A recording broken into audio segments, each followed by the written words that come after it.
Good evening, everyone. Tonight I'm going to have a little talk with you about heterosexual slaves. And this maybe is kind of a follow-up to that video I had posted about what's going on in Indiana.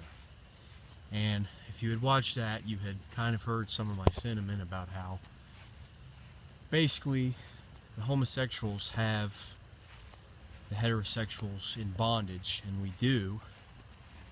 And I'm going to tell you a little bit how we do it. So, the best slaves are men, and obviously if you go and look back to chattel slavery in the South, or back during the old Greek times or whatever, it's always the men that are, they're doing the hardest work and they're the most productive. And heterosexual men make wonderful slaves. And in modern day slavery, homosexuals keep them under control by luring them with women. So as most people know, us gays are pretty good at marketing and selling you something, and that's how a lot of us make our living, is we hustle and we sell you that product. And a heterosexual man basically has a lizard brain. You're not evolved to the level that we are. Women don't faze us much because, they're good for a cheap thrill, most of them, that's about it. So what we do is, you guys are so addicted to these women, and we know a little bit about female psychology and what they're after, and they're after your money. So how we get you is we market you these fashion, these jewelry, cars, homes. Gays are big in real estate. Watch that Flipping Vegas Scott Yancey guy. Yeah, that's not his wife. That's all a show. He's a gay. Listen to how he talks. It's obvious. So we market you this stuff because we know for you to impress women, you have to have these things, because women don't want a, broke deadbeat. That's not what they're after. They want a man with money for whatever reason. Some people say it's so they can provide better for the kids. Others say that's just how they are. That's what they're attracted to. So that is the main way that we keep you enslaved. You guys make most of the stuff. You manufacture it. That's a hetero male thing. Blue collar jobs. Engineers can go either way, but I'd say most of them are hetero. But where we earn our markup and we add the value is we market to you.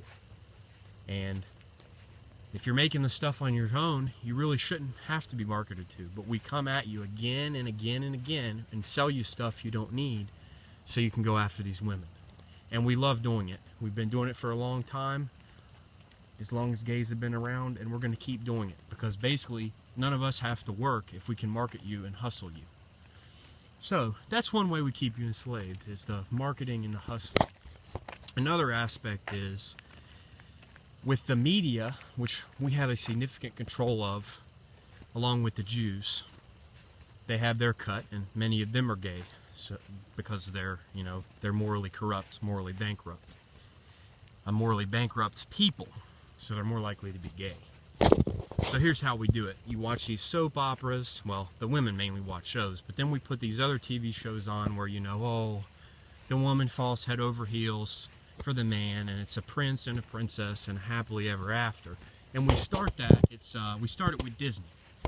Disney is the first step into indoctrinating you into this princess-prince fantasy lifestyle. And there is nothing more pathetic than watching a 20-year-old man, a heterosexual, start crying over some woman. And what really drives them nuts is, oh no, she's gonna leave me. That kind of stuff. They cannot, for some reason, understand or process the fact that a woman might want to have sex with somebody else. And that, they have that exclusive lizard brain, oh, I have to possess her. Because, a man, they're all about the possessions, the heteros. Well, what do I have? It's not, what do I have materially? What do I have that's a consumption good? They don't build assets. That's why most of you are broke. You just go out and buy a Camaro or whatever else because it'll get you laid 9 times out of 10. So that's another way we do it. With that media, get you into believing that this love or whatever, this princess happily ever after type stuff, when in reality it doesn't work that way. Most marriages end in divorce, or long-term relationships end in failure, and it's a huge financial cost. And then we hit you on the end with the weddings. We plan all the weddings, we photograph all the weddings for you, and we hit you on the way out, because many of us are lawyers also. I wish I was a lawyer, but I guess I'm not as good as some of my homosexual brethren in that regard. So we really get you in that way.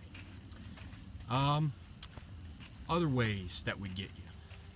Oh, let's not forget drugs and alcohol. One of the main reasons you people will never live mortgage free is because you never get off the damn drugs and alcohol.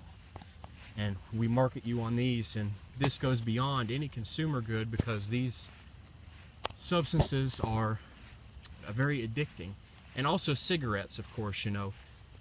I don't care what anybody says, cigarettes are sexy. That's how they're marketed, and you're pretty much ingrained with that marketing, that they are, you know, an attractive thing, even though it's disgusting and it costs you hundreds of thousands over your lifetime in cigarette costs and healthcare costs. We sell to you that smoking's going to make a woman want you, and most of the time that actually does, I think that does work on the women, is that they do go after smokers. So that's another way we get you. So that's three. I've covered the consumption, the media, and the vices: smoking, cigarettes, stuff like that. Here's another way we get you. We make you obsessed to death over the school districts. And this is one reason that homosexuals are so good in real estate, is because we can see 20 or 25 years in advance where the areas are going to grow. We are the gentrifiers. You always have a gay going into these ruined neighborhoods. You know, a classic example, any city would work, but look in Washington, D.C. A man who is a homosexual does not have a child. That's just not in his nature. So we can take that capital and that risk and move into the ghetto neighborhood, because we don't have to panic and freak out about the schools. Because you heterosexuals, okay, let's be honest here. What does a heterosexual woman really mean when she's looking for a house and she's obsessing over the school district? It's all about race. It's about the blacks. You don't want your kids around the blacks and Hispanics. We know this.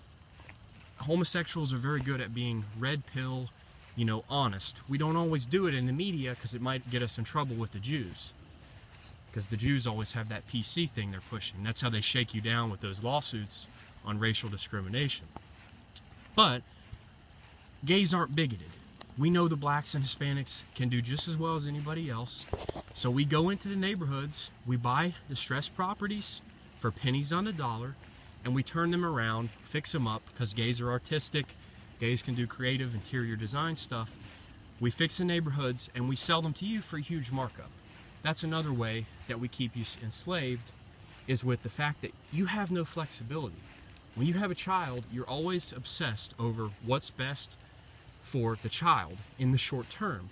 But you never think, oh, could I have had a better life if maybe I went into the ghetto, took a little risk, gentrified, bought a $50,000 property, and turned it into a $1 million townhouse condo development. Whatever you got to do. So that's the fourth way. I could go on and on about ways that we keep you enslaved, but I think that's pretty much covering it for now.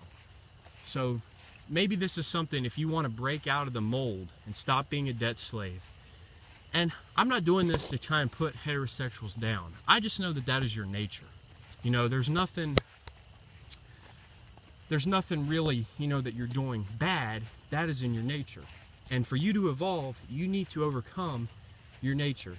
And if you are a man, a hetero man, you need to stop going after these women like this. When you're 20 years old and you're crying because some other man's fucking the pussy that you want, that's not love. That's very fucked up. You know, there's more than enough vagina to go around for everybody. You're not in love with her. You don't have to lure her with an overpriced $700,000 townhome. That's what I see these slaves buying around where I'm living now. $700,000 for a crappy modern construction townhome.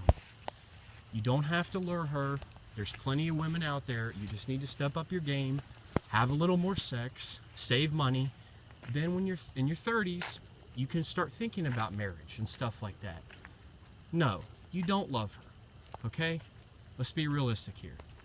So for hetero men out there, we do enslave you, but as the elite, and I think this is one thing that makes homosexuals more unstable, we don't want you to be slaves. We want the best for everyone. It gets awful lonely up here, you know, to see things clearly and to only have maybe 2 or 3 other guys within a 10-mile radius that know what's going on and know what's up. So we want you to self-improve and get better so you won't have to be a slave, because then more people that aren't slaves, you know, there's more up here for me to talk to and engage with about these topics. So anyway, I hope this has been a good red pill for some of the men out there. Have a good evening, night, morning, wherever you are, and don't be a debt slave.